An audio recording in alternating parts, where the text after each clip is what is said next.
दोस्तों, आज की कहानी है सुंदरपुर जंगल की। वहाँ सभी पक्षी आपस में मिलजुल कर रहा करते थे और हंसी खुशी जिंदगी गुजारा करते थे। उसी छोटे से गांव में टूनी चिड़िया अपने बेटे छोटू के साथ रहा करती थी। हाल ही में ही उसके पति की मौत हो चुकी थी, जिसके कारण टूनी चिड़िया फल बेचकर अपना गुजारा करती थी और अपने बेटे का पेट पालती थी। छोटू बेटा, मैं जा रही हूँ बाजार अपना फल बेचने। तुम घर से बाहर मत निकलना, नहीं तो वह चील तुम्हें उठाकर ले जाएगा और खा लेगा। फिर तो मुझे पता भी नहीं चलेगा कि तुम कहाँ गए, इसलिए घर में ही रहना। मैं जा रही हूँ। इतना कहकर वह टूनी चिड़िया अपने फल के बगीचे में चली जाती है। टूनी चिड़िया सारे फल तोड़कर जमा कर लेती है। वह ताजे ताजे फल टूनी चिड़िया सारी चिड़ियाओं को बेचती है और सारा फल बाजार ले जाती है और उसे बेचा करती है। टूनी चिड़िया के बगल में ही कालू कौवे की फल की दुकान थी, जो फल बिल्कुल ही खराब था और बहुत ही ज्यादा महंगा था। कोई भी पक्षी उससे फल नहीं खरीदता था। फिर कालू कौवा कहता है, सब लोग तो टूनी के पास से फल खरीद रहे हैं। अगर मेरा फल कोई नहीं खरीदा तो सब सड़ जाएगा, मैं तो बर्बाद हो जाऊंगा। इस टूनी की बच्ची को तो मैं छोड़ूंगा ही नहीं। मेरा फल इसके कारण नहीं बिक पा रहा है। अंदर ही अंदर कालू कौवे को टूनी चिड़िया से बहुत ही ज्यादा जलन होने लगती है और वो आलसी कौवा उसके खिलाफ प्लान बनाता है। टूनी चिड़िया अपने सारे फल बेचकर अपने घर वापस आ जाती है। तभी टुन्नू कहता है, लगता है माँ सारे फल बेचती है और बहुत सारे पैसे मिले हैं। हाँ बेटा, सभी पक्षी हमारे फल को ही पसंद करते हैं, जिसके कारण हमारा सारा फल बिक गया है। और अगर रोज ऐसे ही बिकता रहा तो हमें किसी बात की कोई चिंता नहीं होगी। फिर टूनी चिड़िया और छोटू हंसी खुशी बात कर रहे होते हैं और हंसी खुशी से रहते हैं। इसी तरह हर रोज लोग टूनी की दुकान से फल खरीदने लगे। तो टूनी के दुकान से ही फल खरीदते हैं। ऐसा होगा तो मैं तो कंगाल हो जाऊंगा। अब तो कुछ ना कुछ इस टूनी चिड़िया का करना होगा ताकि मेरा फल बिकने लगे। मेरे पास तो कोई ग्राहक ही नहीं है। अंधेरी में वो दुष्ट आलसी कौवा टूनी चिड़िया के सभी दरख्त को काट देता है। अब देखता हूँ वो टूनी की बच्ची कहाँ से फल लेकर आती है। ना रहा दरख्त, ना रहेगा फल। अब मजा आएगा मुझे। सभी पक्षी मुझसे ही फल खरीदेंगे, ना कि उससे।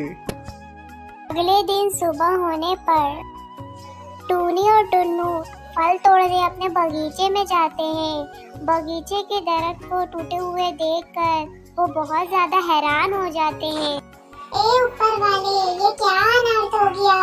बस यही तो हमारे गुजारा का आसरा था। अब हम कैसे गुजारा करें? टूनी ये सब सोच सोच कर परेशान हो गई थी कि वो अपने बच्चे का पालन पोषण कैसे करेगी। टूनी का फल नहीं बेचने के कारण टूनी का घर नहीं चल पा रहा था। टूनी बहुत ज्यादा परेशान थी। दिन ब दिन टूनी चिड़िया का घर परेशानी में आता रहा। टूनी चिड़िया के घर का राशन सभी खत्म हो चुका था, जिस वजह से टूनी चिड़िया बहुत ज्यादा परेशान थी। टूनी चिड़िया के फल नहीं बेचने के कारण सभी पक्षी उस आलसी कौवे से ही खराब फल खरीद रहे थे मजबूरी के कारण। भोजन की तलाश में टूनी दूसरे जंगल निकल पड़ती है। उतने में ही टूनी चिड़िया को जमीन पर पड़ा एक उल्लू नजर आता है। टूनी चिड़िया उसे देखकर वहीं जमीन पर रुक जाती है। उल्लू के पंख से बहुत ज्यादा खून निकल रहा होता है। ये उल्लू दादा के पंख से तो बहुत खून बह रहा है, मुझे इनकी जान बचानी होगी। फिर टूनी चिड़िया उल्लू दादा के पंख में कुछ जड़ी बूटी लगाती है, जिसके कारण उल्लू दादा बिल्कुल सही हो जाता है। तुम्हारा सहायता करने के लिए बहुत बहुत टूनी शुक्रिया। तुम तो बहुत परेशान नजर आ रही हो। क्या बात है टूनी? तब टूनी अपने घर की सारी स्थिति बताती है। तुम रुको, मैं तुम्हारे सब समस्या का समाधान कर देता हूँ। ये लो, ये एक जादुई बीज है। तुम इसे अपने घर के पास रोप देना, फिर देखना इसका जादुई।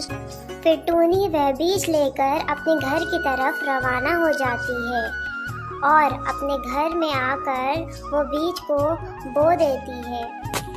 वो जादुई बीज को अच्छी तरह से बो देती है, पानी वगैरह सब डाल देती है।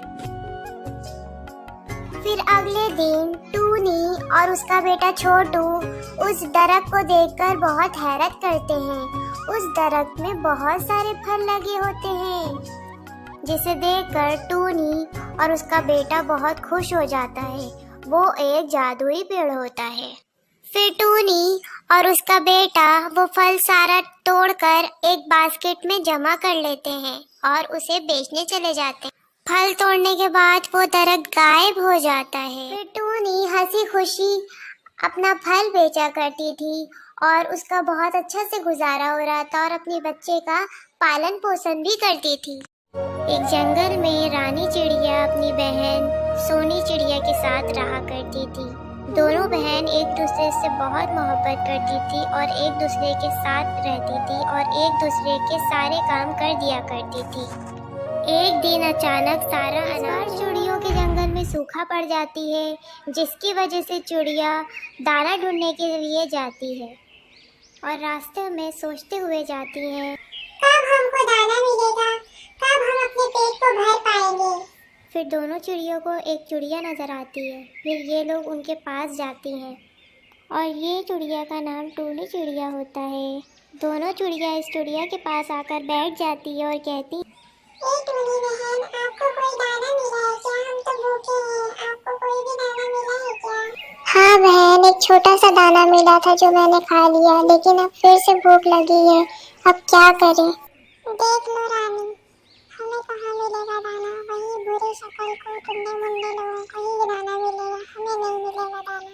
चलो टूनी बहन, हम पहाड़ की तरफ चलते हैं और वहाँ जाके अपना दाना ढूंढते हैं ताकि हमें दाना मिल जाए और दाने का इंतजाम हो। तीनों भूखी प्यासी चिड़ियाँ अपने दानों की तलाश में पहाड़ की जानिब जा रही थीं।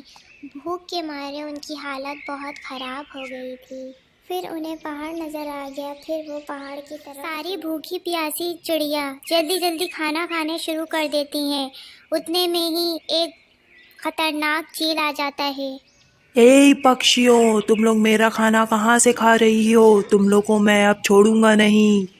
चील भाई, हमारे यहाँ दाने खत्म हो गए, इसलिए हम यहाँ आए दाने खाने।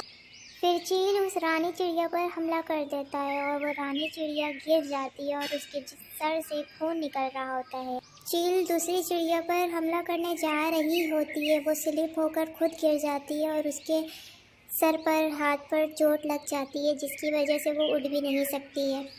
फिर सोनो चिड़िया, रानी चिड़िया और सारी चिड़िया मिलकर इसकी बहुत मदद करती है और इसको खड़ा कर देती है, लेकिन ये फिर भी उड़ नहीं पाती। फिर तीनों चिड़िया चली जाती हैं और इसके लिए दाना पानी लेकर आती हैं। ये लोग ने मेरे साथ कितना अच्छा किया और मैंने इन लोगों के साथ कितना बुरा किया है, जब भी मुझे इसकी सज़ा मिली है। दोस्तों, हमें इस कहानी से ये पता चलता है कि हमें किसी का भी खाना छीन कर नहीं खाना चाहिए।